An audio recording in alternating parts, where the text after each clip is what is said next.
Channel educational R K point. यहाँ पे आप देख रहे हैं सीईटी बीएड की रजिस्ट्रेशन प्रक्रिया 7 अक्टूबर से शुरू कर दी जाएगी।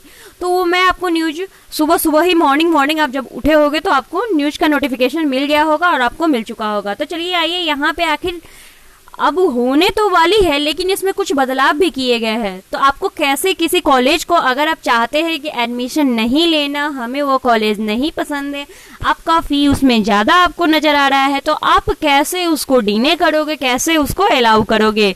तो इसके जानने के लिए आपको हमारे वीडियो के अंत तक रहना पड़ेगा। चलिए तो आइए, फर्स्ट ऑफ ऑल मैं आपसे एक छोटा सा बात कह दूं, अगर आप हमारे चैनल पर नए हैं तो प्लीज हमारे चैनल को सब्सक्राइब कर दीजिए और घंटी वाले छोटे से बेल आइकन पर क्लिक कर दीजिए। अगर आप पुराने हैं तो एक लाइक तो बनता है ना कम से कम मेरे लिए, आप लोग अपनी मैम के लिए इतना तो कर सकते हैं। तो चलिए लाइक कर दीजिए। यहाँ पे देखिए नोटिफिकेशन आया है, ठीक है, ललित नारायण मिथिला यूनिवर्सिटी का ये वेबसाइट से मैंने डाउनलोड किया है कहीं से। देखिए काउंसलिंग क्या होगा। सीईटी बीएड परीक्षा में सफल अभ्यर्थियों को प्रत्येक महाविद्यालय में बीएड कोर्स करने के लिए निर्धारित सीटों की संख्या के बराबर ऑनलाइन काउंसलिंग किया जाएगा। यानी कि जितने सीट्स होंगे 3,500 से 4,000, देखिए सीट्स बढ़ते भी रहते हैं उसके लिए, यानी कि समझिए कि 35, 36, 3600 सीट है ना, तो हो सकता है 4,000 भी हो जाए। इसके लिए टेंशन मत लीजिए। देखिए आपका एडमिशन हो जाएगा आपके कॉलेज में अगर आप चाहते हैं, क्योंकि बहुत सारे ऐसे कॉलेज हैं जो, लेकिन पटना में अगर चाहते हैं एडमिशन लेना तो भाई वो टफ है, क्योंकि 100 से नंबर बहुत ही ज़्यादा बहुत लोगों के आए हैं, तो थोड़ा टफ हो सकता है। तो आप फर्स्ट के ही सेकेंड शेड्यूल का इंतजार कीजिए और देखिए क्या होता है। फिर ऑनलाइन काउंसलिंग में जनरल जो ओनली बॉयज हैं उनके लिए 1,000 लगेगा, लेकिन वुमेन है ईडब्ल्यूएस से जो जनरल होकर भी ईडब्ल्यूएस कैटेगरी से आते हैं और बीसी ईबीसी इन सब के लिए 750 पे करना होगा। एसटी और एससी के लिए आपको 500 पे करना पड़ेगा। भाई बिहार में बहुत ज़्यादा बारिश हो रही है इसलिए आपको बारिश की आवाज़ आ रही होगी, इसके डिस्टर्बेंस के लिए सॉरी, माफ़ी चाहूँगी। देखिए फी वंस पेड होगा shall not be refund under any circumstance, यानी कि जो आप फी पेड करोगे वो आपको लौटाया नहीं जाएगा। क्या होगा? आपको फी नहीं लौटाया जाएगा। ऑनलाइन रजिस्ट्रेशन के बाद ही आपका कॉलेज चयन होगा। जब तक आप रजिस्ट्रेशन नहीं करोगे तब तक आपके कॉलेज का चयन नहीं कर सकते हो। फिर कॉलेज का चयन कर लेने के बाद आपको प्रेफरेंस देना पड़ेगा, अर्थात जिस महाविद्यालय से आप पहला कॉलेज प्रेफरेंस देंगे उसके आगे 1 लिखेंगे, और जिस महाविद्यालय से आप यानी दूसरा करेंगे उसके आगे क्या करेंगे, हम 2 लिखेंगे, 3 लिखेंगे, 4 लिखेंगे। इसी तरीके से आप कॉलेज डालिएगा। इसी तरह आपने जितने कॉलेज को प्रेफरेंस देना चाहते हैं आप दे सकते हैं। तो आपको समझ में आ गया, यानी कि आप कॉलेज का प्रेफरेंस देने जाओगे तो वहां पे 1 लिखोगे। देखो वीडियो पैसेंस के साथ सुनो तभी समझ में आएगा। ये नहीं कि मैं सवाल नहीं चाहती हूँ, कि आप लोग मुझसे बहुत सवाल पूछते हैं कि मैम ये आप पहले वीडियो देख लो, उसके बाद अगर आपको कोई डाउट आती है तो प्लीज आप हमसे पूछ सकते हो। आपके लिए खुला हुआ है कमेंट बॉक्स, मैं आप सबके कमेंट का जवाब जरूर देती हूँ। प्रेफरेंस देने के बाद आप चॉइस को क्या करेंगे, सबमिट कर देंगे। नोडाल यूनिवर्सिटी द्वारा निर्धारित मेरिट और प्रेफरेंस के आधार पर आपको कॉलेज मिलेगा। यानी कि उन लोगों ने जो मेरिट निर्धारित किया है, यानी कि बहुत कॉलेज का होता है कि हम 100 से लेकर 110 तक जितने का भी नंबर आया है उतने ही बच्चे को क्या करेंगे, हम अपने कॉलेज में लेना चाहते हैं, तो वो लोग ऐसे करेंगे। आप समझ में आया कैसे होगा जारी। फिर यदि आप अलॉटेड कॉलेज से सहमत है, यानी कि आपको जो कॉलेज अलॉटेड किया गया है अगर आप सहमत है तो उससे क्या है, एक्सेप्ट पर क्लिक कर देंगे।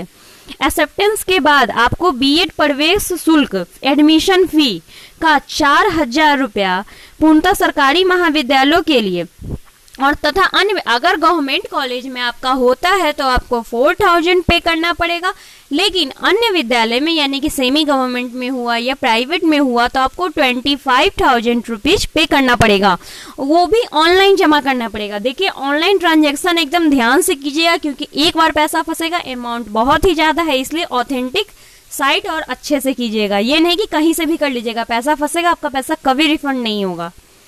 कोर्स फी, अब उसके बाद ये तो आपका बीएड में एडमिशन शुल्क है, उसके बाद आपका जो होगा कि जो कोर्स फी होगा वो राशि आपको कॉलेज यानी कि महाविद्यालय में आपको कॉलेज में जमा, यानी कि शुरुआती खर्च आपका समझ जाइए कि 5,000 है अगर गवर्नमेंट मिला तो, और अगर आपको प्राइवेट या सेमी गवर्नमेंट कॉलेज मिला तो 26,000 का खर्च बैठ रहा है।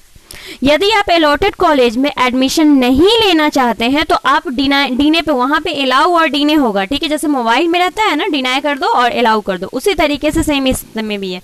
तो आपको वहां पे क्लिक करना होगा और आप अगले काउंसलिंग में भाग ले सकते हैं। यानी कि सेकेंड राउंड का जो मैंने बताया है कि 3 काउंसलिंग होने वाला है, फर्स्ट, सेकेंड, थर्ड, तो आप अगले काउंसलिंग में भाग ले सकते हैं। अगले काउंसलिंग के लिए आपको दोबारा कोई फी देने की जरूरत नहीं है। एक बार आप फी दोगे वही फी आपका वैलिड होगा। आप चाहो तो 3 काउंसलिंग में भी भाग ले सकते हैं, स्पॉट राउंड वाले में भी, उसमें भी कोई फी नहीं लगेगा।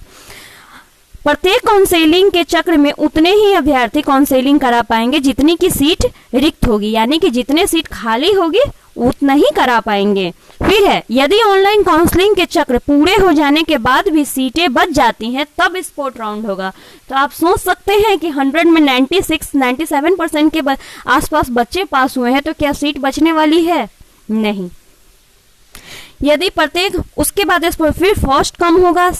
देखिए यहाँ पे जिसमें सफल अभ्यर्थियों को फर्स्ट कम फर्स्ट, यानी कि पहले आओ पहले पाओ, मैंने कहा था, इतने दिन से कह रहे थे, इसलिए जैसे ही रजिस्ट्रेशन खुले आपने पैनी निगाहें उल्लू की तरह नजर रखना और जाकर फटाफट क्या कर लोगे, अरे आप रजिस्ट्रेशन कर लोगे, काउंसलिंग करवा लेना, यानी कि पहले आओ पहले पाओ। इसके आधार पर जिन महाविद्यालयों में सीट बची रहेंगी तो फिर काउंसलिंग की जाएगी, वरना नहीं की जाएगी।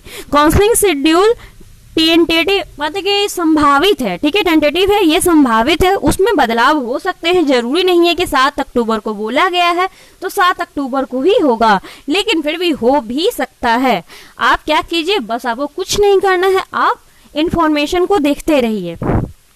इसलिए यह सलाह दी जाती है कि विद्यार्थी जो है सो www.biharctet यानी कि lnmuk.in के वेबसाइट पर आप जाकर सूचनाओं को देखते रहें। जिस राउंड में काउंसलिंग की भी सीटें भर जाएंगी तो आगे काउंसलिंग नहीं की जाएगी, ये भी बात कह दिया गया है यहाँ साफ साफ। मैं तो आपको बोल ही रही थी। यानी देखिए, फर्स्ट कम फर्स्ट सर्व, पहले आओ पहले पाओ, यानी कि आप पहले, अगर आपके मार्क्स अच्छे हैं तो फटाफट कर लो, पैसे के इंतजाम करके रख लो, आपको फी पता चल गया। लेकिन देखिए, जरूरी नहीं कि अगर जिन लोगों के मार्क्स कम हैं, जिनको एकदम गारंटी है कि हाँ मेरा सरकारी कॉलेज नहीं मिलने वाला है, तो वो लोग 25,000 का अमाउंट वो जो है आप जमा कर अभी ही रख लो, ताकि जैसे ही जाओगे जल्दी जल्दी अपना सीट बुक करा लेना, वरना वो सीट आपके हाथ से फिसल जाएगा। और जिन लोगों को लग रहा है कि हाँ मेरा तो गवर्नमेंट कॉलेज में हो जाएगा, तो वो 5,000 का इंतजाम कर लीजिए। आपका जो भी होगा उसके बाद जो प्रोसेस होगा कर लेगा। इसी तरीके से अपना पैसा का इंतजाम कर लीजिए, क्योंकि फाइनेंशियल सपोर्ट भी होना बहुत जरूरी होता है। आपको एडमिशन लेने में वो टाइम मिलेगा, लेकिन अभी आपको बिल्कुल समय नहीं मिलेगा। हाँ, ये फी रिफंडेबल नहीं होगा। अगर आप चाहते हैं कि एक बार एडमिशन करा ले, एडमिन की सीट बुक करा ले और मुझे पैसा मिल जाए फिर बाद में कैंसिल कराने के, तो ये पैसा रिटर्न आपका नहीं होगा। और आपको काउंसलिंग बस एक ही समय के लिए आपको 1,750 या 500 पे करना है, हर बार पे नहीं करना है। तो आई होप कि आपको बहुत ही अच्छे से अब समझ में आया होगा। अगर आया होगा तो एक लाइक बनता है, आप लाइक कर दीजिए। अगर कोई भी इससे डाउट हो तो प्लीज आप हमें कमेंट कर सकते हो। कहाँ पे? तो कमेंट बॉक्स में, और नहीं तो एजुकेशनल RK पॉइंट के इंस्टाग्राम ID पे। तो हम आपसे विदा लेते हैं। आज का दिन आपके लिए मंगलमय हो।